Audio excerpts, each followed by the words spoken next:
Hey, it is Ryan Seacrest. There's something so thrilling about playing Chumba Casino. Maybe it's the simple reminder that with a little luck, anything is possible. ChumbaCasino.com has hundreds of social casino-style games to choose from with new game releases each week. Play for free anytime, anywhere for your chance to redeem some serious prizes. Join me in the fun. Sign up now at ChumbaCasino.com. Sponsored by Chumba Casino.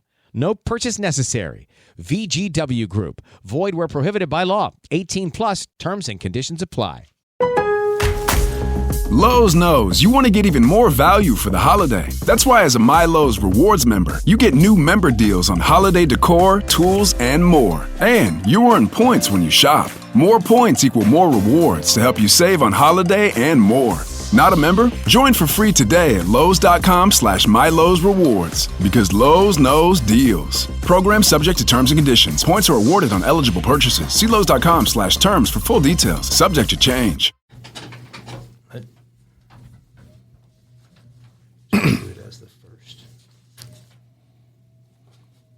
In Tennessee, a hand surgeon is killed by his patient. In Missouri, a man stabs a deputy with a screwdriver, and a dad in Maine drowns while trying to save his teen daughters. These stories and more coming at you today, Monday, July 17th on Real Life Real Crime Daily, and I'm Jim Chapman. I'm Woody Overton. And I'm Mike Agovino. What up? Fellas. What up? Everybody survived their weekend in one piece, it looks like. Yes. Well, we'll see if I'm not in jail in Rapides Parish at the time this airs. Did you try on your mouse costume over the weekend? You said you were going to go back and see if it still fit and all of that. Mouse costume. Your Chuck E. Cheese costume. You didn't try that on again? No, Michael. Well, I was 16 years old. After making that public announcement, I thought it was a great job for a 16-year-old. For a 16-year-old. See, my parents made me work. Free pizza? Do what? Did you get to eat free pizza? Yeah, well, yeah. I mean, like, I can't remember if that was the policy or if we just did. Yeah.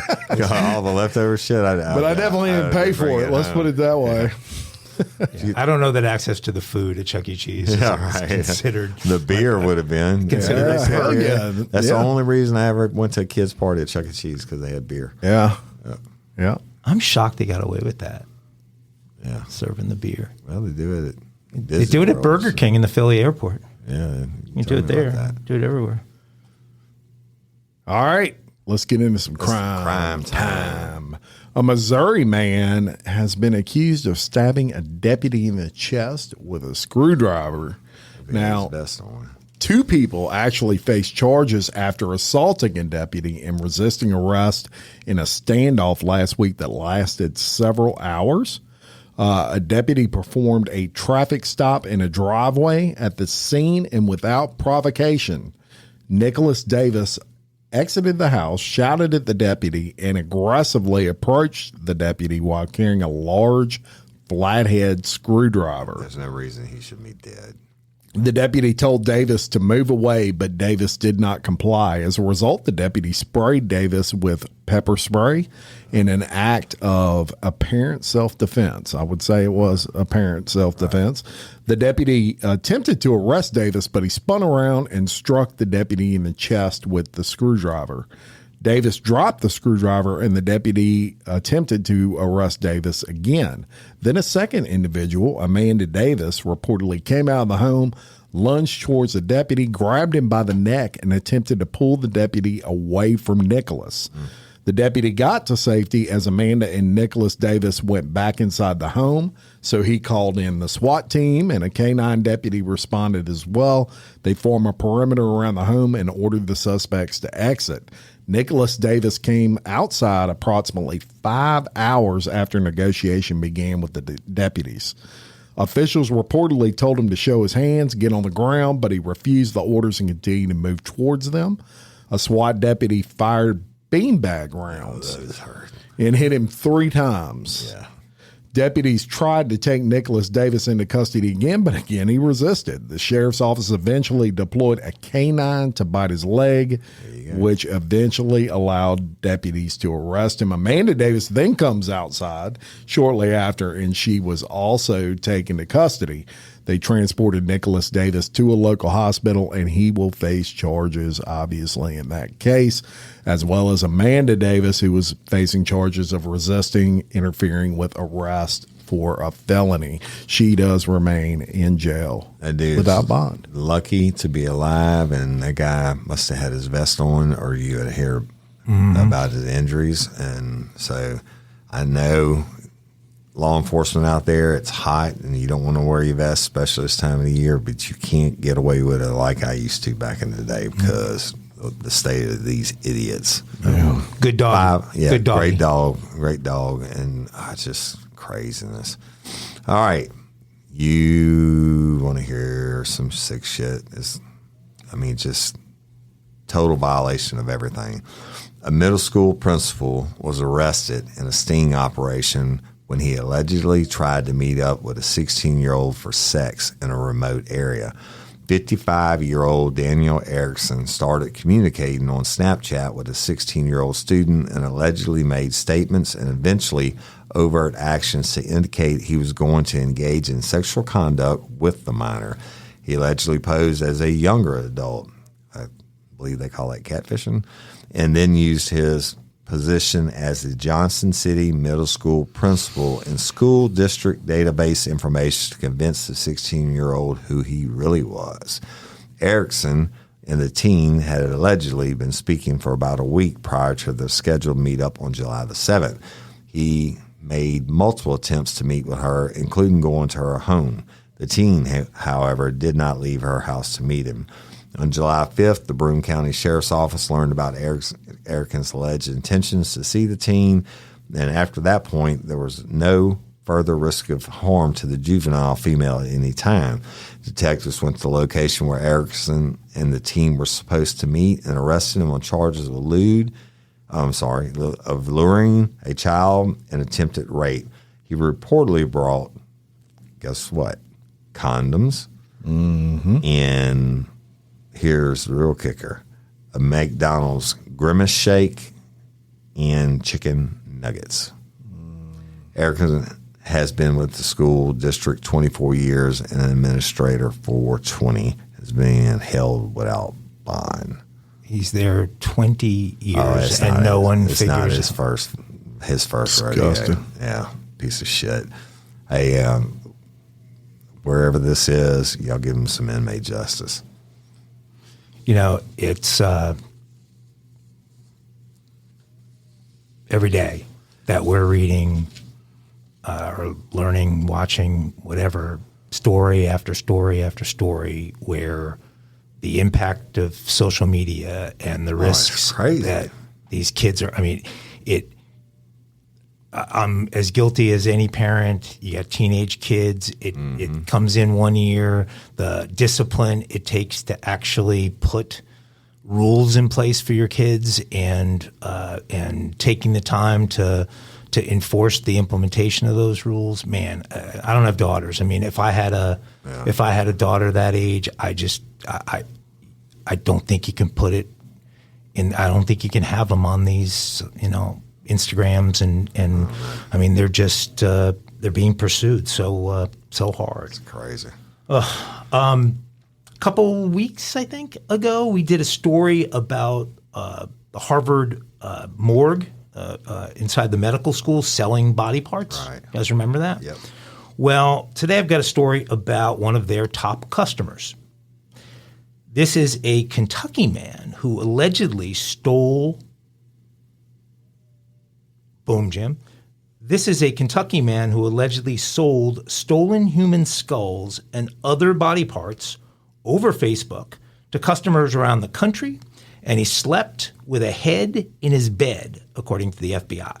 Mount Washington, Kentucky resident James Knott, using a profile under the name of William Burke, was allegedly advertising human skulls for sale as recently as June.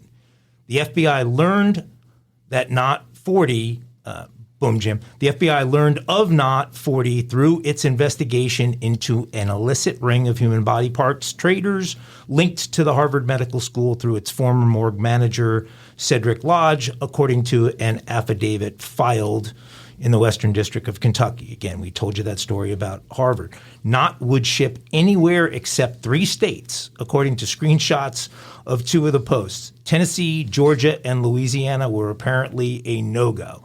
One of the human skulls was advertised as having a, quote, autopsy cut and was missing a slice off the top. While not allegedly concealed some of his activities using a pseudonym and by sending untraceable voice messages through Facebook rather than text, investigators said he used a PayPal account under his real name to receive payments for the human remains, and that's why they got him.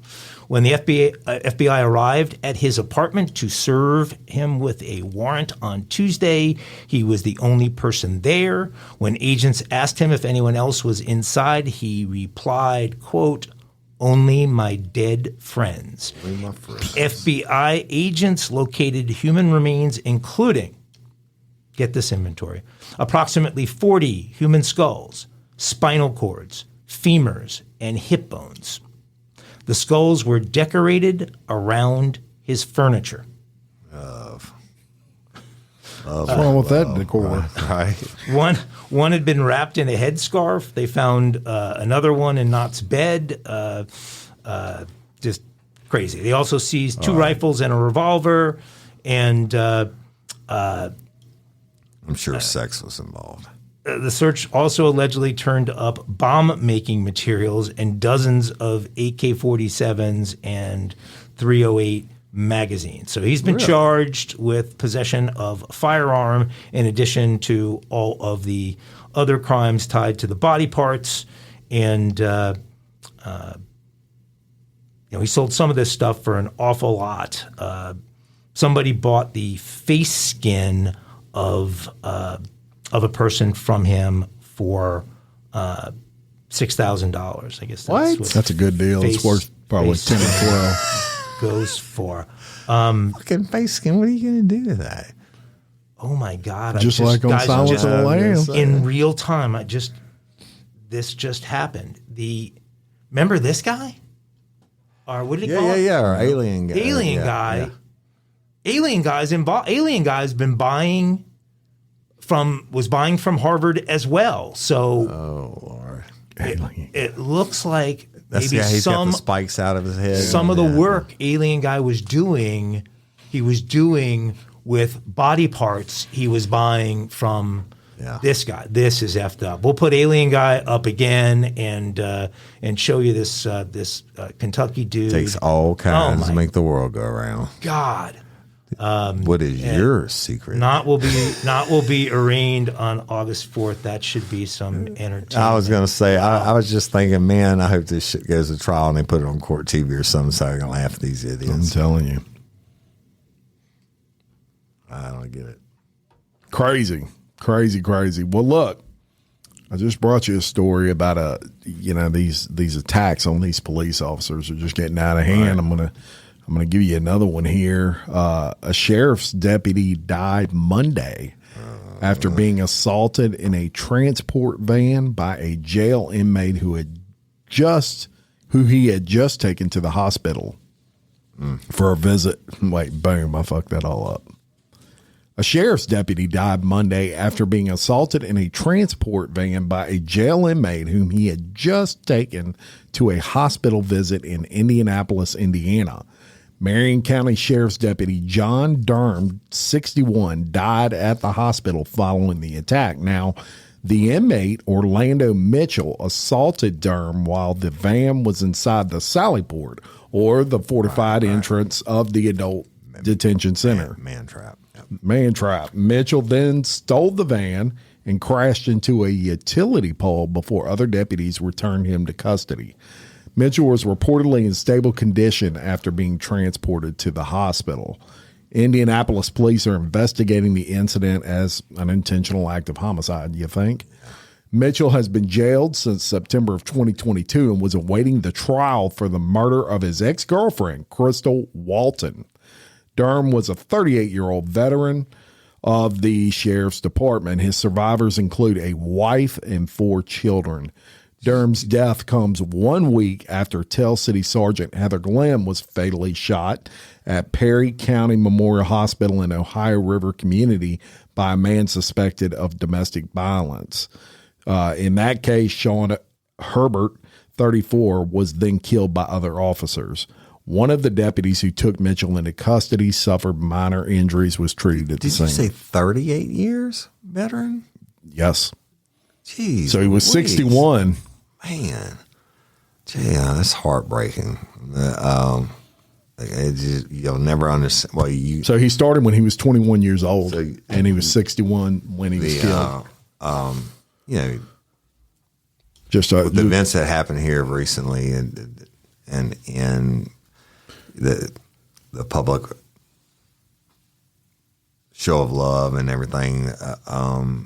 It's these officers getting killed. It just blows my mind. It just breaks my heart. This took place in the transport of an inmate, and you and I have talked about this on Bloody Angola. But when one of the most dangerous times, That's the most dangerous time is when they're in transport to a hospital, to an appointment, to court, right? Anything like that. The time man. they get outside the wire. Yeah, you got to be high alert. Yeah. So and this guy, hearts go out to his family. 38 years, dude. 38 years. God bless. Started when he was 21. So well, prayers for his family. Talking about hospitals and prayers for all of them. Talking about hospitals. Listen to this. A top Memphis hand surgeon named Benjamin Mock, 43, was shot and killed in his exam room in what's being called a targeted attack by a patient who had been lying in wait. It should be laying in wait, right? Or L-Y-N-G. It's lying. I mean, It's fine. Boom, Jim, who had been lying in wait outside for hours and threatening him for a week. Dr. Benjamin Mock was killed at the Campbell Clinic in Collierville, Memphis at 2 p.m. on Tuesday. His killer, who had been lying in wait for hours, was taken into custody outside after fleeing, but has not yet been named. It remains unclear what the shooter's motive was, but Memphis TV station WREG cites sources from the clinic who say he had been threatening Dr. Mock for a week. There's a video that shows the moment police officers rushed outside to apprehend him after searching the clinic. Dr. Mock, 43, was remembered as a phenomenal doctor. Collierville Police Chief Dale Lane said, "It's bad, it's horrific, it's terrible." And so this appears to be a one-on-one interaction that occurred within an exam room. This was not a mass shooting situation. I remember Memphis was on that list the other day for mass shootings. Dr. Mock leaves behind a wife and 2 young children. Just 5 days ago, Dr. Mock was heralded in the Memphis Magazine and by the national medical group Castle Connolly as one of the city's top doctors in a gushing feature. Dr. Mock told the magazine just last month, "It's never boring. This work involves treating sports injuries, trauma, cancer, and soft tissue defects." There's obviously more to the story, and we'll bring it to you as soon as we learn. I mean, a hand surgeon. I mean, it's hard to imagine how a patient develops that deep a feud with a hand surgeon. At least one of his hands was working because he pulled the trigger, right? Yeah. Crazy. Seems like there's a lot more to that story that we're going to be hearing.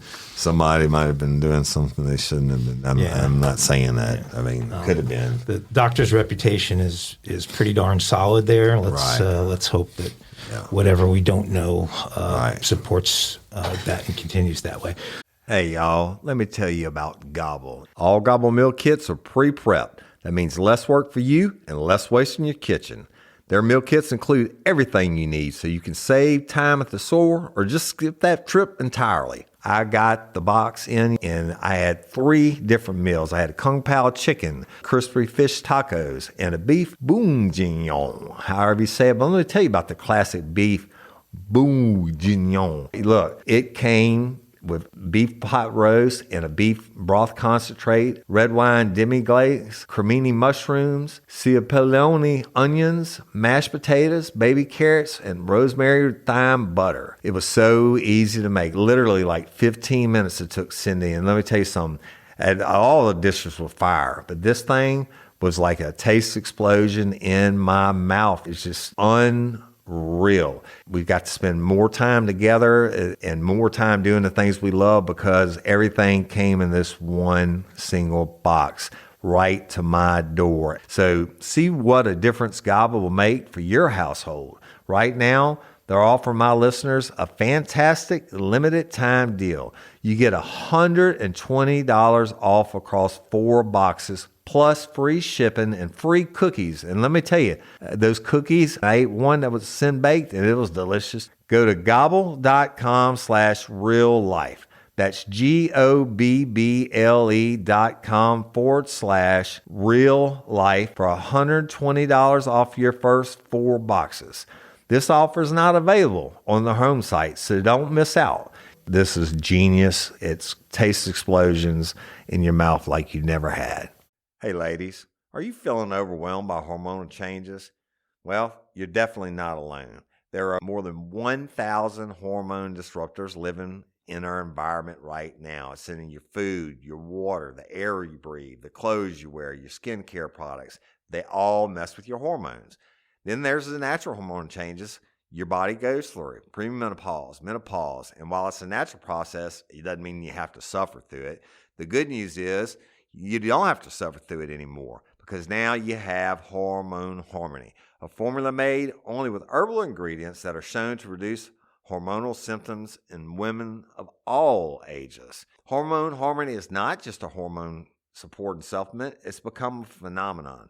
Women can't stop talking about it on social media. A bottle of Hormone Harmony is sold every 24 seconds.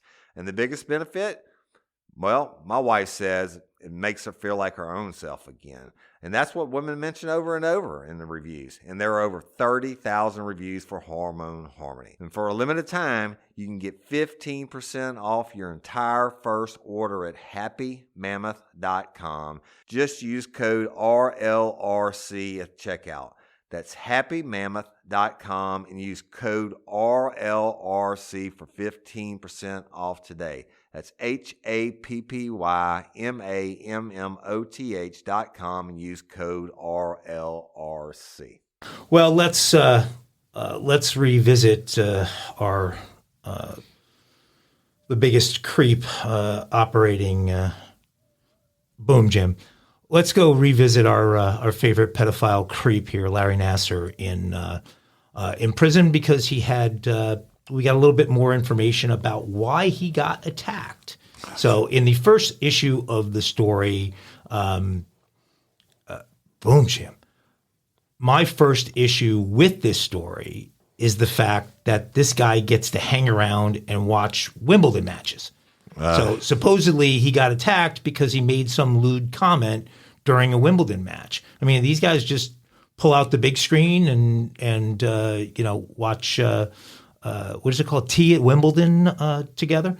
Anyway, a prisoner suspected of stabbing Nassar at the federal penitentiary in Florida said the disgraced former sports doctor provoked the attack by making a lewd comment while they were watching a Wimbledon tennis match on TV. Oh, my God. The inmate, who has been identified, his name is Shane McMillan, was previously convicted of assaulting a correctional officer at the United States Penitentiary in Pollock, Louisiana in 2006, and attempting to stab another inmate to death at the federal Supermax prison in Florence, Colorado in 2011. So McMillan's got a little bit of a track record of kind of doing these things.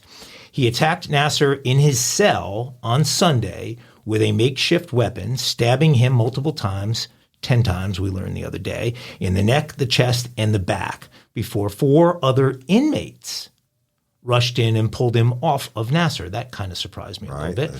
Correctional officers assigned to the unit at the penitentiary responded to Nassar's cell and performed what officials said were life-saving measures. He was taken to the hospital where he remains stable despite the collapsed lung. He's still not completely out of danger.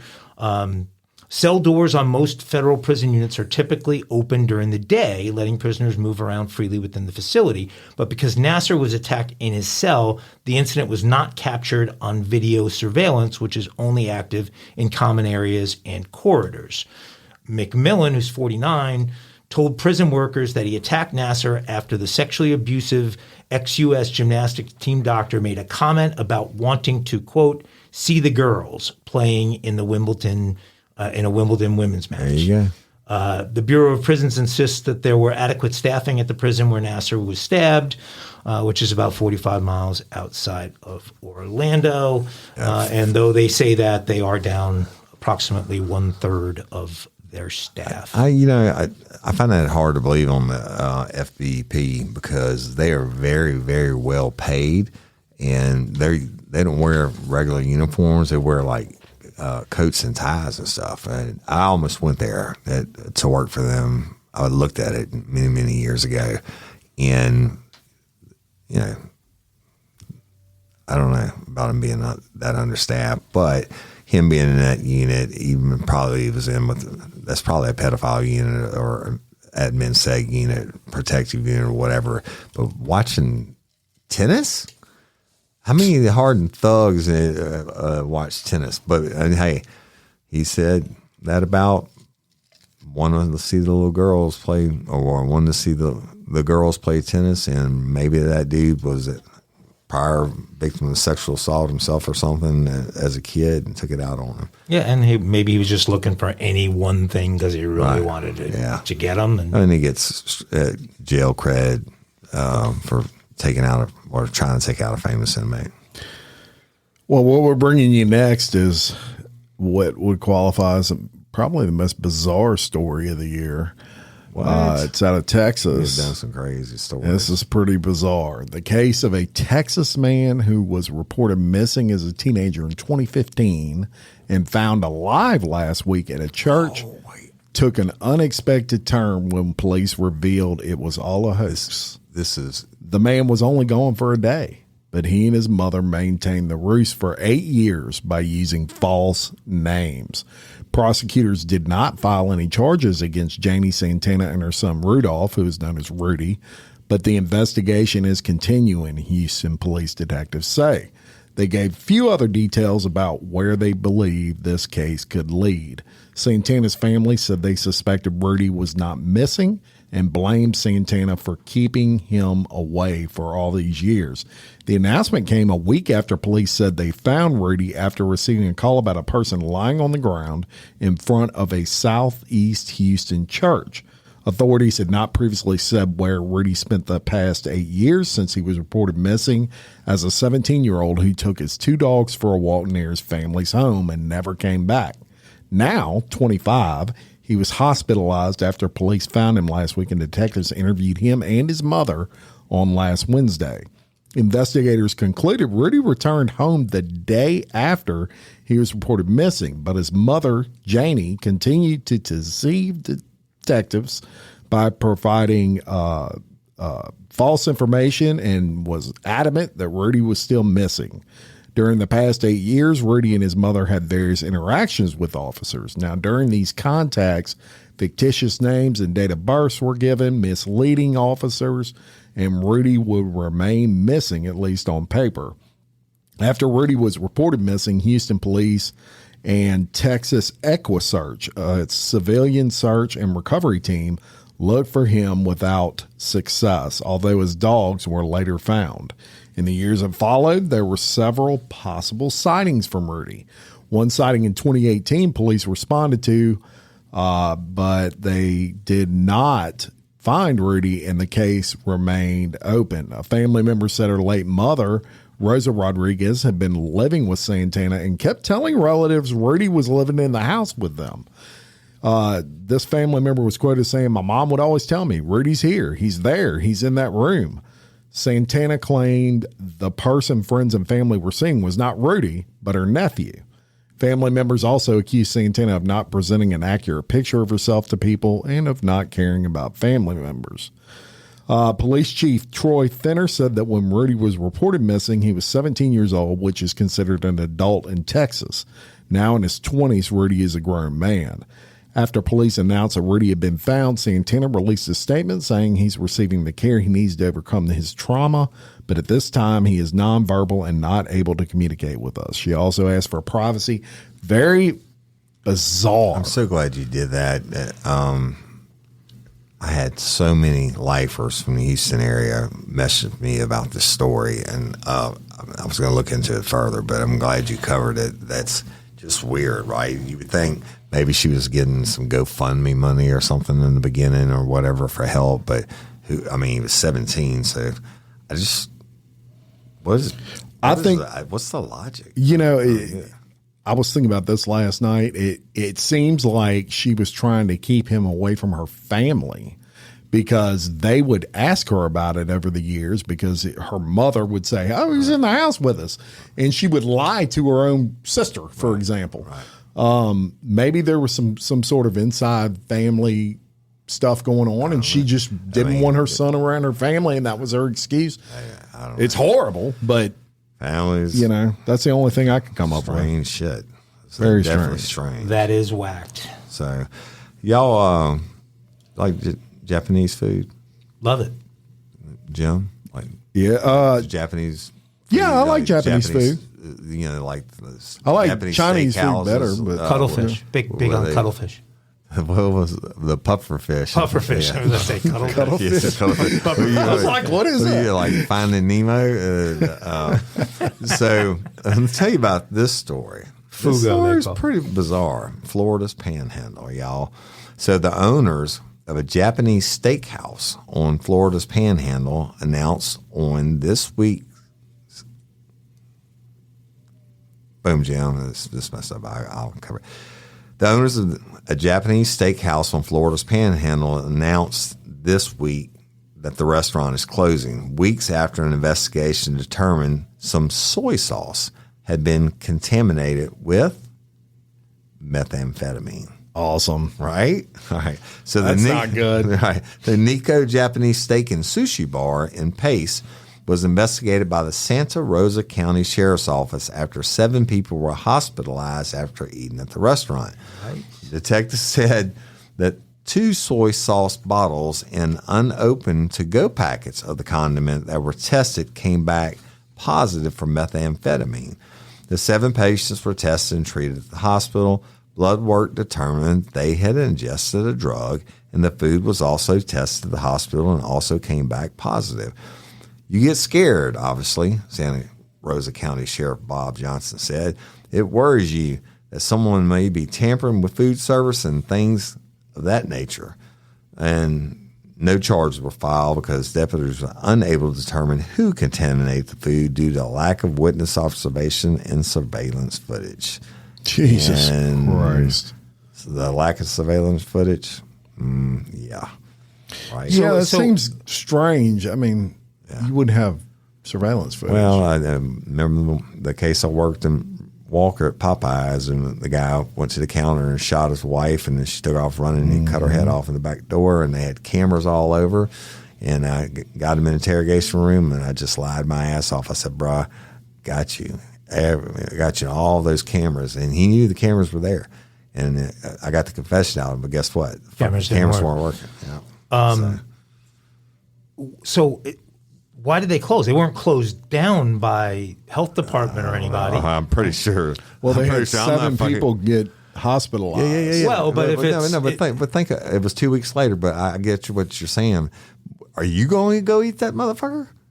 They probably closed because nobody's coming through the door and they couldn't afford to keep it open. If I understand that it's to-go packets and it's soy sauce coming in from third parties. But it was some to-go packets, but it was also at least 2 bottles, right? So not just to-go packets, but bottles. So I'm thinking what probably happened is they were hiding meth and they got sent to the wrong thing or whatever.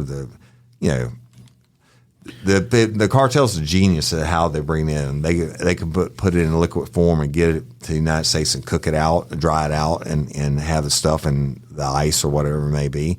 So whatever I'm thinking they're closed 2 weeks later because nobody's going to eat that. Well, and that's the whole point. If you're a small business, and you have seven people in your restaurant get sick because meth was in your packets, food. whatever it was, packets and bottles. Nobody's going to go there. They're like, it's just it's a little marketing problem. So you do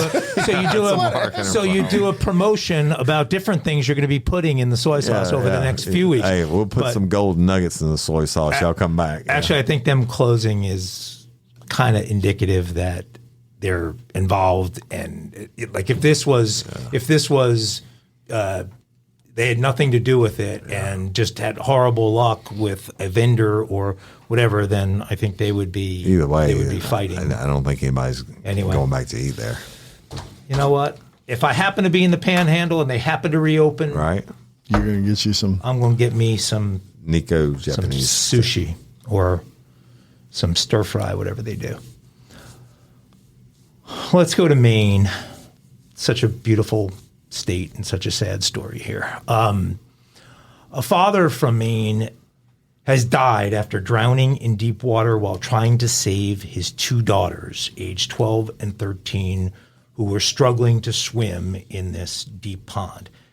Henry Brooks, age 46, was spending Saturday with his family at a place called Seven Tree Pond in Union, Maine, when one of his daughters fell into deep water while she was swimming. His second daughter, who was already in the water, tried to grab the first, but they got swept by the currents into an even deeper portion of the pond. Brooks and his son, who's 27, raced to go save the girls in the water, and after hearing their cries for help, the 27-year-old grabbed a life jacket, caught his sisters, and brought them to a nearby dock. But when he looked for his father, he couldn't find him. A dive team later located Brooks's body about 50 feet from the shore at 7:30 p.m. The water was 7 feet deep, according to Maine Warden Service. Brooks' daughters and son were brought to Penn Bay Medical Center for observation following the ordeal. Brooks' body was taken to Hall's funeral home. The local community came together on social media to pay their respects to the father and his family. One person wrote, "Unbelievably sad, a great dad, risking his lives for his kids. True hero, rest in peace. Condolences to the family." Another added, "Prayers and my deepest heartfelt condolences to the families." It's 7 feet of water. Wait, you got me. You lost me in the beginning because it's ponds. I know. And it said they had a strong current in the ponds. I know. Ponds don't have current. That doesn't make any sense. But very, very, very common. And I was a lifeguard when I was younger, et cetera, but it's very common for the people who are attempting to save the people that are drowning to get drowned.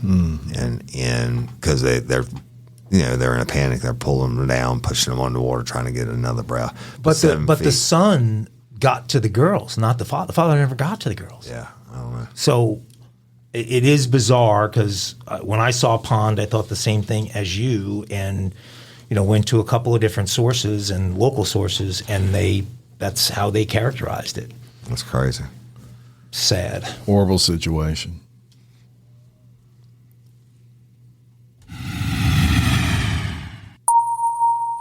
You can now take off that belt and move freely around the cabin. Mile high crime time. Mile high crime. All right, y'all. You ever take a plane flight and, when you take those flights, you got a little bit of trust. You got trust in your pilots. Yeah. You don't know these people. Right. You haven't checked their, grades in pilot school, but you assume they can fly a plane, right? Some airport police officers removed a pilot from the cockpit of a JetBlue flight departing Buffalo on Wednesday morning and conducted a sobriety test I knew it.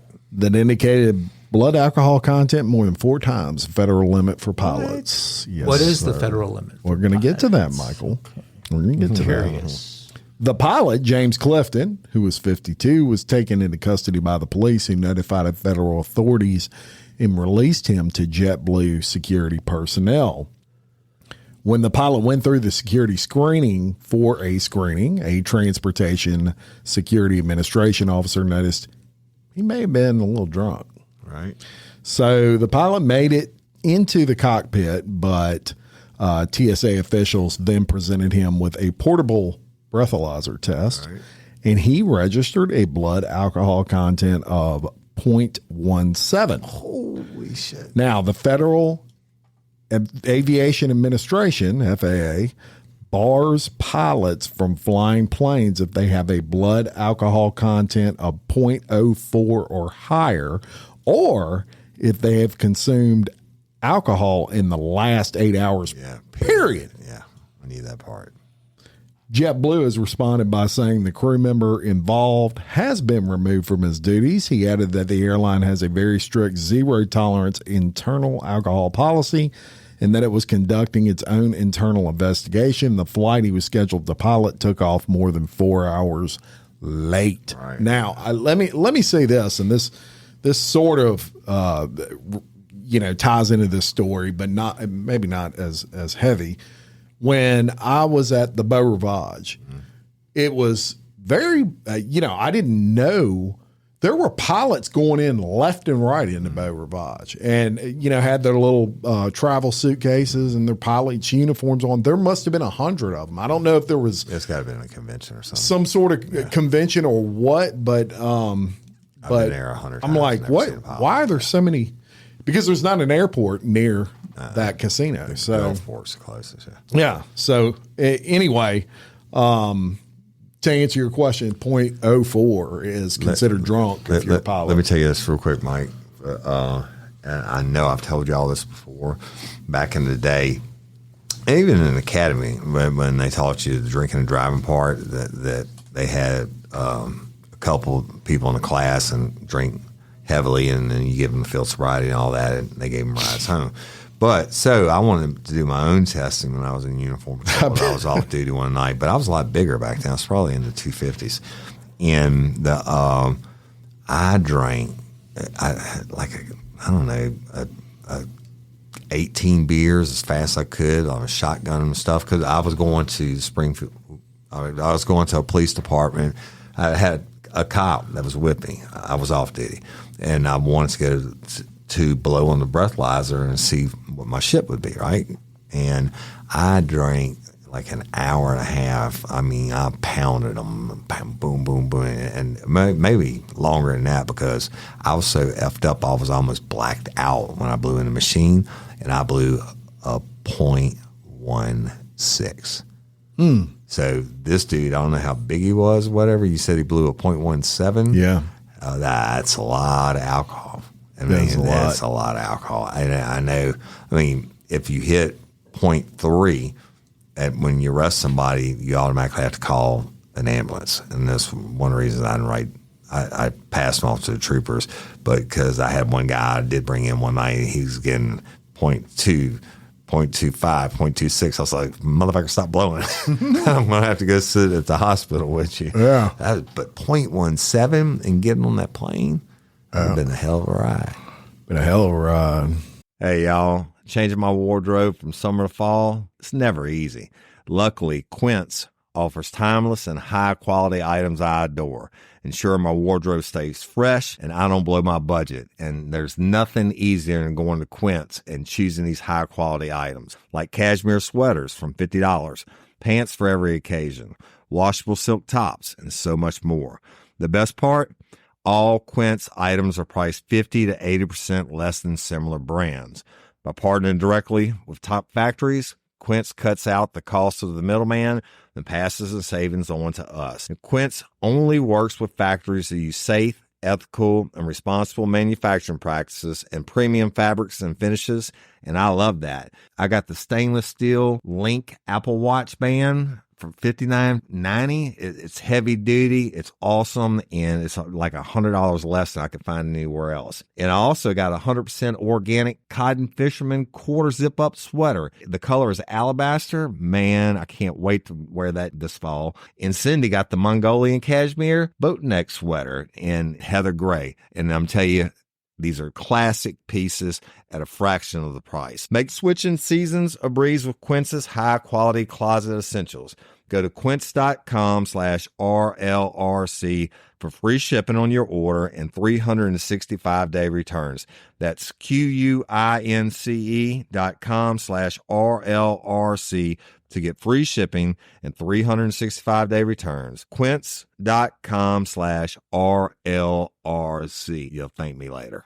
Spark something uncommon this holiday with just the right gift from Uncommon Goods. The busy holiday season is here, and Uncommon Goods makes it less stressful with incredible hand-picked gifts for everyone on your list, all in one spot. Gifts to spark joy, wonder, delight, and that's exactly what I wanted feeling. Hey, y'all, I ordered a super cool piece. It's a candle with a sculpture of LSU's Tiger Stadium on top of it. And each officially licensed laser cut wooden replica features up to 4 layers of detail, creating a bird's eye view of a specific football field, seating section, and more. And every label includes your stadium's name, the team's logo, and school location. And it has a coconut, soy, vegan wax infused with sandalwood smell that creates tailgates and touchdown scent profile, reminiscent of game day.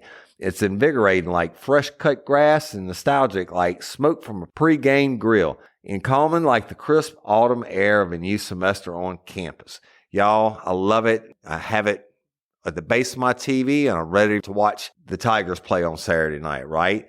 Uncommon Goods. Look, when you shop at Uncommon Goods, you're supporting artists and small independent businesses. And many of their handcrafted products are made in small batches. So shop now before they sell out this holiday season. Uncommon Goods looks for products that are high quality, unique, and often handmade or made in the U.S. They have the most meaningful, out of the ordinary gifts anywhere. They even have gifts you can personalize. From holiday hosts and hostess gift to the coolest finds for kids, to hits for everyone from the book lovers to diehard sports fans. Uncommon Goods has something for everyone, not the same old selections you can just find anywhere. And with every purchase you make at Uncommon Goods, they give $1 to a nonprofit partner of your choice. They've donated more than $3 million to date. So to get 15% off your next gift, go to uncommongoods.com/RLRC. That's uncommongoods.com/RLRC for 15% off. Don't miss out on this limited time offer.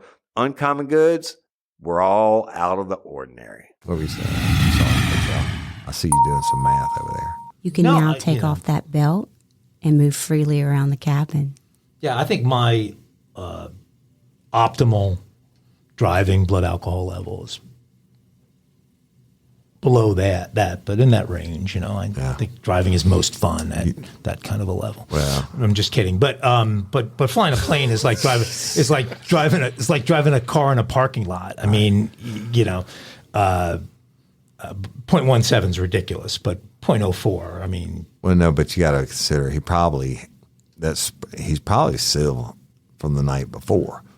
Well, I'm gonna be honest with you that I don't want a pilot flying me with any alcohol in his system. No, and I get that. But so I traveled all over the United States, like I told y'all. I'm sorry, different city every day and stuff like that.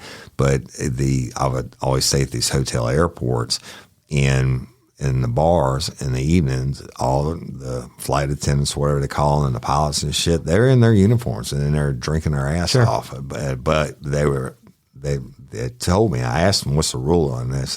I think it was like 8 hours, something. Yeah, but they had time enough. But that's how they passed their time. That's how I passed my time. And when I was in another city and doing whatever I had to do for that day, drinking.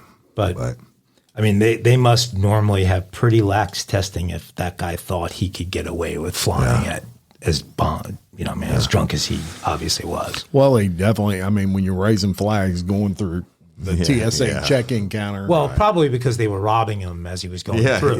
So they probably paid more attention to him because they were taking $600 out of his wallet. Or he had vampire spikes or whatever sticks. That's right.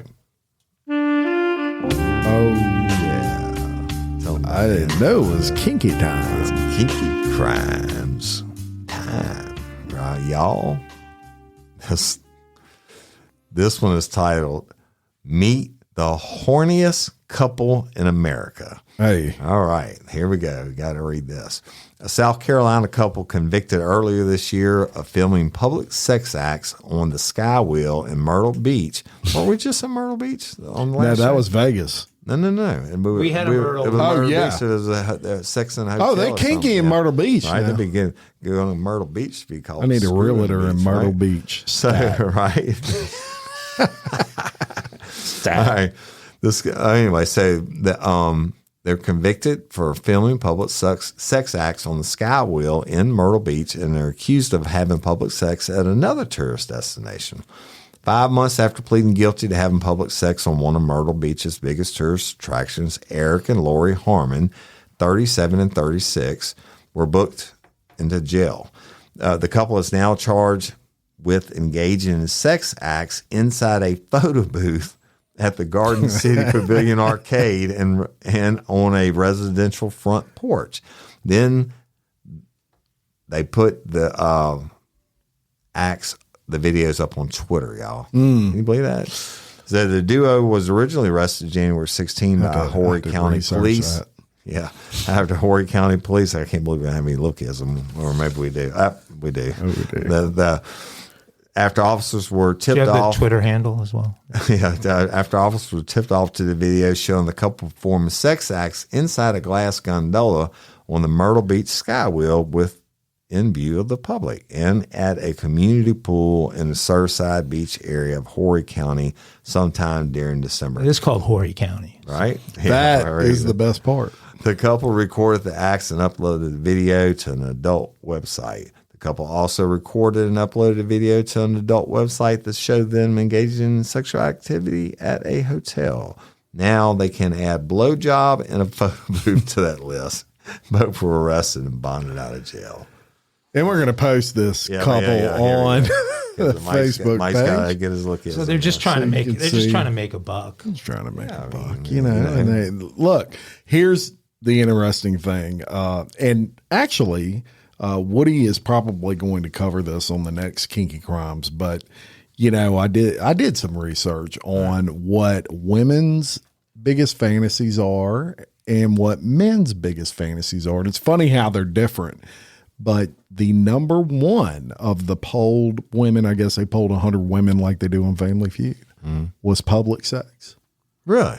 You would never think, but yes. Oh, yeah. But Oh, I thought it was public we did a show. sex. Yeah, we did a show before where that said it was women wanting to have a threesome with two men. Yeah. Well, Public sex is, I mean, you know. I'll make up a top 10 men and a top 10 women fantasies, and Woody will read it to y'all next week. Yes, indeed. The public Public sex. sex. Hey, that's You know who you are out there, Yeah, ladies. I mean, Don't act like you don't know. that's right. Reading all them books. What's your secret? 50 Shades of Grey. That's today's Kinky Crime. Crimes. Well, I have That was a good one, I have Woody. one more comment on it. Kinky Crime. Yes. So I don't know about you guys. I'm not a huge roller coaster guy. You know, those kind of really. I don't rides know. at Six Flags and stuff. I mean, I can do it. Ferris wheels really annoy me because they go so slow, waiting for everybody to load, and you're up there suspended, and they swing like this. And then, but when they're going, I can't imagine anything that would be more awkward than trying to have sex on that thing while it's going around in the. You know what I mean? Oh, I don't know. I can imagine. I've had sex in a lot more awkward places than the I think Ferris wheel. I need that Twitter handle to see the video from the sky because I have the Sky Wheel here. So what you're saying is Jerry Ann There's is the completely safe if y'all are on a Ferris wheel. You're not going to try to touch her. Yeah, look, it's just let's just say the rules are very clear around what I can and cannot do. And Ferris wheels would. What do you call it? Unauthorized, unsanctioned? So that would be that would be an unsanctioned That would act. definitely be a Mike unsanctioned. We love you, event. Miss Jerry. Yes, indeed. She runs the show. Well, We got to get some banjos in. we got some banjos coming.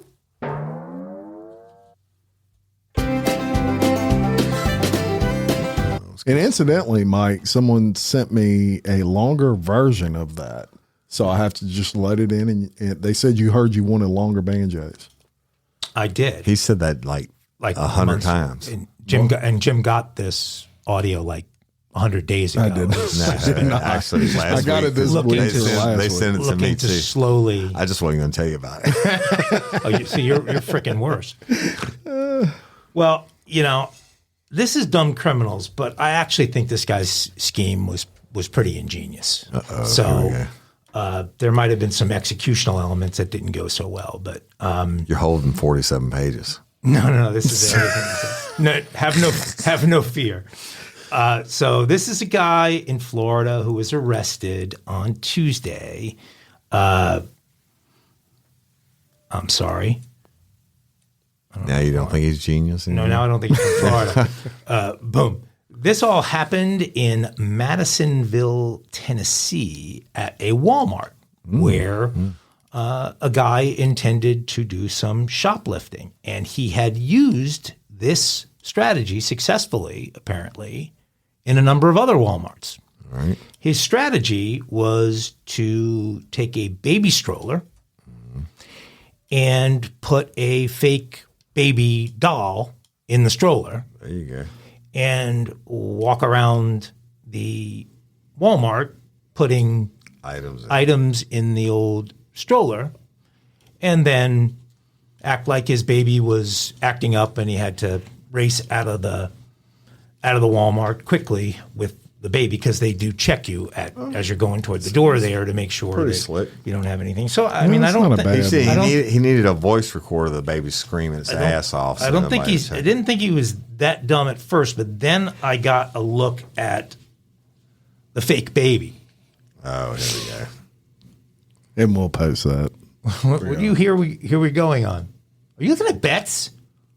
I'm doing. Golf bets. I'm You're doing golf bets during dumb criminals. No, I just got an That's alert. unsanctioned. No, that is unsanctioned, but I just the alert just popped up, and I'm actually winning. So I'm I'm offended. sorry, I'm but you got to offended. boom that out. I'm offended. No, I'm not booming that out. Anyway, here's the picture of the fake baby. We're gonna post her, but a real baby. I was like, yeah, I mean, that would fool me. A real baby said that. you guys are idiots. That wouldn't fool anybody. We're going to post a picture. It looks like a real But baby. we're gonna post that. Y'all comment on it. Okay, well, they got him. He was charged with burglary, felony theft, possession of drug paraphernalia, and other things. And he had been caught 4 prior times in other Walmarts in Florida, not in Tennessee, for trying the same scam. So He was caught 4 other times? He was successful a few times and I'm caught pretty sure 4 other times. they pass that out at their pre-work meetings. Look, this asshole's going around the Walmarts and using a baby stroller. Yeah. Because that baby looks real to me. Be on the lookout. A bolo. A bolo is, as More it money on that said. baby in than the he industry. made off his stuff. Well, Look at baby he's got to a me. good. It's a good binky. He's got the baby sucking, but I would have no, taken it's it to the not next good. level. I would have had a screaming baby recorder and a shitty diaper. The shit diaper is actually a really good idea. That would work. They stole what? They stole. Maybe they stole a shit diaper. People They love this stole episode. by the way. what is back. And this time This we're segment. out of New Orleans. New Orleans, Nolans, Nolans. Big Easy. the home of the Agovino. Can't get away with stealing anything there. Well, police have arrested 2 suspects accused of stealing over $300,000 in steel beams from a golf site. Oh my God. Sherrod Champ and Troy Forrest entered the construction site using a semi-tractor trailer truck with a flatbed trailer and a white pickup truck. They breached the site's fence and dismantled 4 utility poles equipped with surveillance cameras, loaded up multiple construction materials, including large steel beams onto the trailer, and fled the scene. The stolen steel was reportedly recovered at a salvage yard. I knew I was going to have him. I'm like, what's the value on stolen steel? Yeah, so $300,000 apparently. And Forrest was arrested on July 3rd during an investigation into a separate incident, and then he was rebooked on 1 count of illegal possession of stolen things. Champ was taken into custody on July 10th and booked into the Orleans Parish Justice Center on charges of felony theft. And the crazy thing about this is they had some pictures that some surveillance cameras did take of these guys. And I mean, this is an operation. Right, They had like a 40-foot flatbed trailer, and they got a crane and was loading your local crackhead doesn't have access to flatbed trailers and knowledge how to access the crane. Now, here's the problem for me. I'm now thinking about knocking over salvage yards because they paid the dudes $300,000 probably in cash. I need to. Well, no, they pay you via check. I know that because I brought some stuff to the salvage yard. Yeah, but I mean, if it's illegal shit, they might be doing it under the table. It sounds like maybe because they put up temporary stands for the golf tournament when the tournament's in town. This was structural steel, so they were building. This is like a. They were probably building a pro shop or something, but inside of on a golf course. Yeah, but it's not that many golf courses down there. I don't know. It sounds to me more because they build some pretty major stands for the tournament when it's there. Well, it could be. It could have been. I wonder if they stole all of that. But this looked like because in the pictures you can see these. This is channel iron. Beams. So it's these are like red oxide beams. Yeah, the big motherfuckers. Yeah, it's pretty crazy that you would go through that amount of trouble. But then when I saw the amount, I'm like, well, that's $300,000. Well, I can tell you something. I'm not saying anything bad about those boys or the Dixon Mafia, because I can guarantee that's right. There's some organized shit involved in that. And they make a living. They stole what? They stole what? Steel beams. People, I got comments on that segment all the time. So we got to come up with the new WTF. Yep. And this is at the end of this week. We're going to conclude, and we'll do the drawings. In the next week, we'll conclude and do the drawings for the fans, the lifers who've been leaving the reviews for the Daily Show. Yeah. So y'all go leave us a review on Apple, iTunes, wherever you listen to it. Screenshot it and send it in via social media, and we're going to pick 3 winners. Thank y'all for doing that. And ladies and guys, check out fabfitfun.com. Go to the site and look at what these people do. They're going to be a great new partner for us. But I'm telling you, my wife is 5 years plus in to getting these 4 boxes a year, and they are loaded with tons of great stuff that you pick and have a value that's 5 times what you end up paying for. Let me tell you something. I looked them up.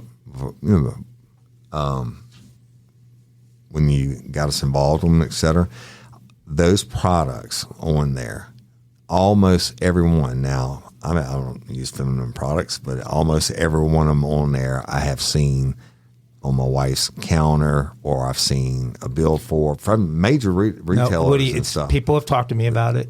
We're going to work on your eye bags. You've got some eye bag issues, and they have got product. I earn these eye bags. No, but we're gonna get rid of the eye bags, and I'm gonna never dye my hair.